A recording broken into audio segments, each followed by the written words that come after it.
Aloha, everyone. My name is Kaberi. I am your advanced practice nurse in the Baldwin, Maui, Kekalike complex area.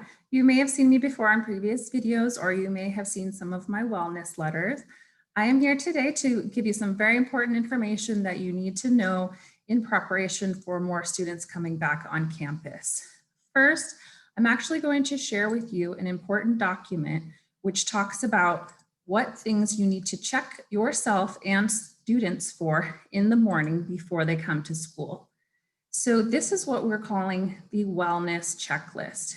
If a student or a staff member or anyone who would come on campus were to have any symptoms of illness which are stated on this list, they should not come to school. Also, if they were to have any sort of recent COVID exposure or tested positive for COVID, they also should not come to school. These are all reasons to stay home so that we keep all of our other students safe on campus. There are 12 items listed on this checklist: headache, sore throat, nausea, diarrhea. As you can see, a long list. Even if a student or staff member has just one of these symptoms, they need to stay home. In addition to that, we have certain guidelines about when and how students should be able to come back to school after they have recently been sick. And I'm going to share that with you in just a moment. Because of the pandemic and because we are taking very important precautions to keep everyone safe, there are some strict guidelines in place that you should be aware of. So the Return to Learn school reopening plan is something that the Hawaii Department of Education has designed to keep all of our students safe. This has been regularly updated throughout the year, and you are able to get a copy of this from your schools if you are interested. The part that we're going to go over today from the most recent version, which is version 10, which came out on November 13th, is on page 25.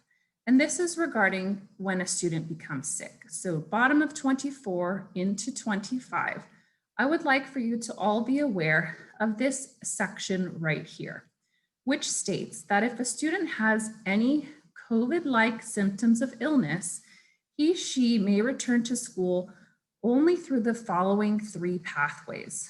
The first pathway would be staying home from school for 10 days, having no fever, and having an improvement in their symptoms. So that would be a full 10 days and no fever for 24 hours prior to coming back to school. And that's without using fever reducing medication and also having an improvement of symptoms. The second option of the pathways to return to school would be to return with a doctor's note and to be fever-free and to have an improvement in symptoms. The doctor's note should indicate when students can come back to campus. The third option is to have a negative COVID test. And this option also again includes that symptoms must be improved and that the child must be fever-free for the past 24 hours.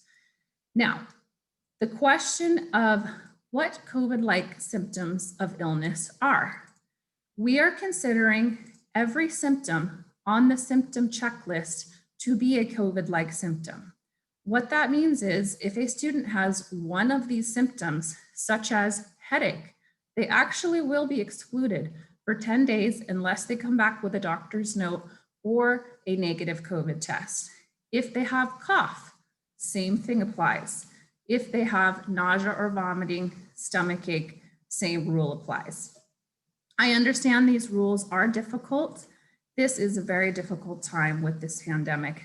The reason for these guidelines is to keep all of our other students safe and to ensure that they do not infect other students or staff members on campus. It is hard for schools to determine when someone is ill with something such as allergies or asthma versus COVID-like symptoms. Therefore, if you have a student who has allergies or asthma, I strongly encourage you to work with your pediatrician to get their symptoms under control. They will be sent home with any type of runny, stuffy nose or cough.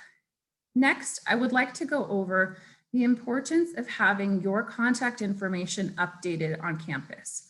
When students are sick, they will not be able to go home on the bus. That is because they could infect other students on the bus. Therefore, to keep all of our students safe, sick children will need to be picked up in a timely manner. And so please ensure that your contact information is updated at your school.